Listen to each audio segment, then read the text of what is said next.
Il y a 70 ans, l'État français organisait la rafle de 11 000 juifs parqués dans le Vélodrome d'hiver de Paris.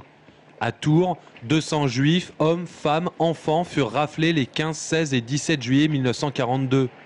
Rencontre avec Paul Lévy, historien et président de l'association cultuelle israélite de Tours, pour qui ces rafles sont dans la continuité des lois d'exception prises 2 ans plus tôt. Il y a eu les lois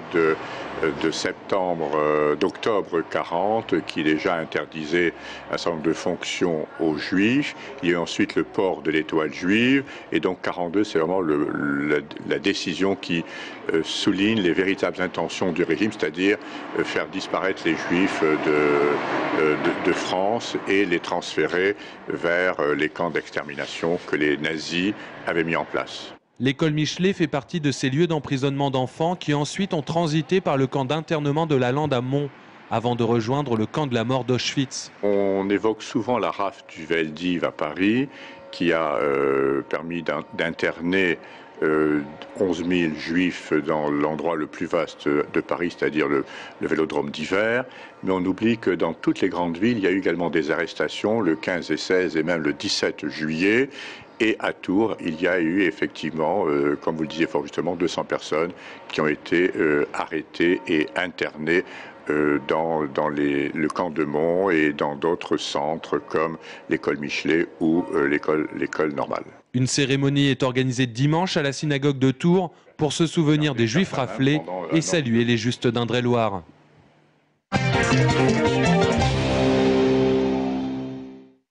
Félix Affoyon est médecin, homéopathe et acupuncteur à Tours. Sa plaque, depuis 2005, ne porte plus la mention conventionnée, ce qui signifie qu'il est libre de pratiquer les tarifs qu'il souhaite, mais que ses patients ne sont pas remboursés. Un fonctionnement qu'il a dû adopter suite à des menaces de déconventionnement de la part de l'assurance maladie. Ma pratique exigeait, en tout cas, m'imposait de passer du temps avec les patients. Beaucoup de temps.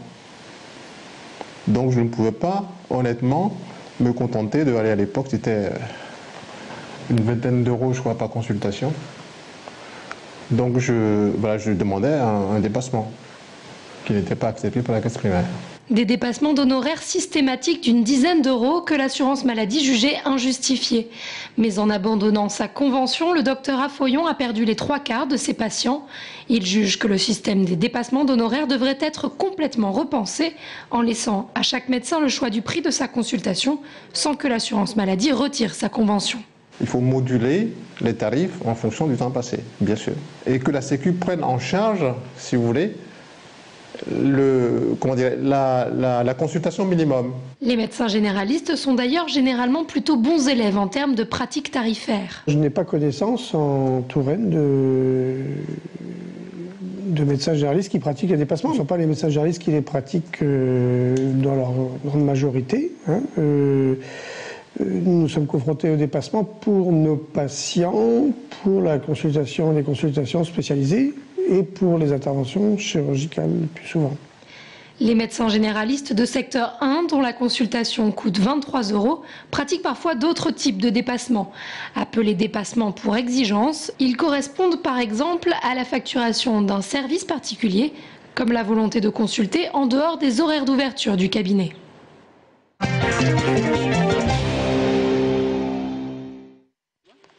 Conduire une voiturette électrique dans les bois, c'est un jeu d'enfant et ce n'est certainement pas Édouard, 8 ans, qui vous dira le contraire.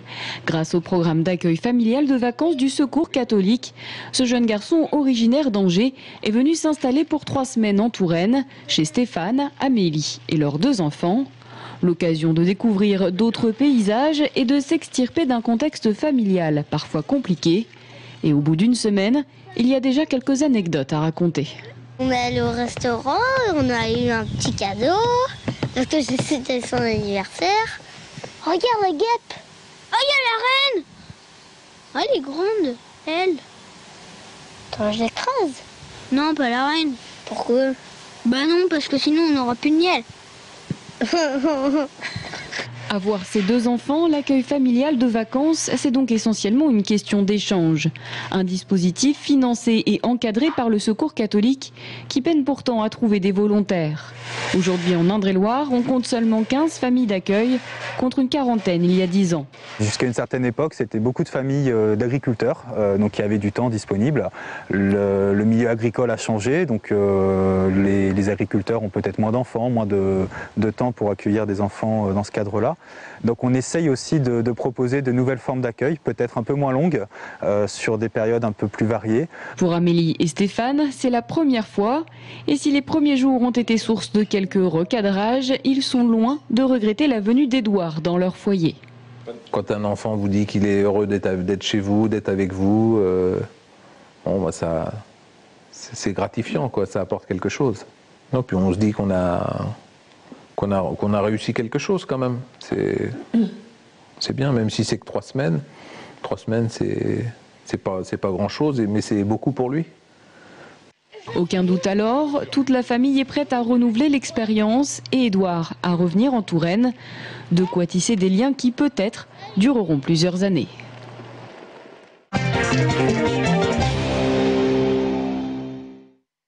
Après Laval, il y a une grosse semaine, le TFC jouait ce week-end son 2e match amical contre un autre pensionnaire de Ligue 2, Niort.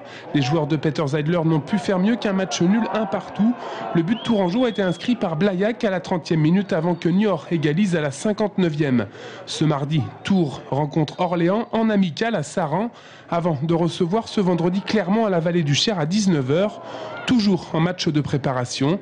La reprise du championnat est fixée pour Tours au lundi 30 juillet à Monaco, avant la réception de Niort le vendredi 3 août à 18h45.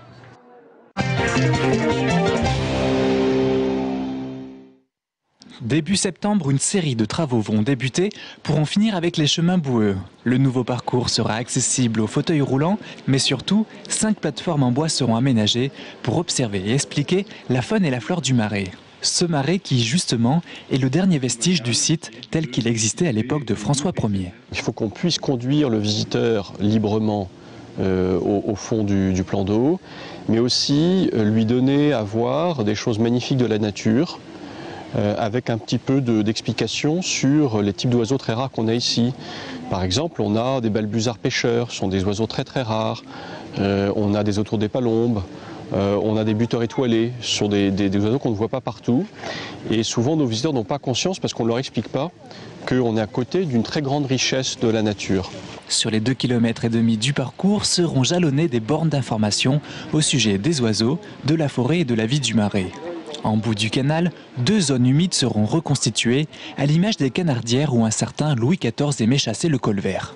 Le coût du projet est estimé à 2 millions d'euros, financé en partie par le mécénat de GDF Suez, à hauteur de 105 000 €. Nous aidons des projets de biodiversité particulièrement remarquables par l'intermédiaire de la fondation GDF Suez. Et puis la deuxième raison pour laquelle ce projet nous a plu, c'est qu'il a été conçu, monté de façon très soigneuse, très précise. Des naturalistes, des biologistes ont travaillé sur le projet, ce qui est un gage de qualité. La nouvelle promenade sur les rives du Cosson ouvrira pour le printemps 2013, juste avant la prochaine saison touristique, et l'accès restera gratuit.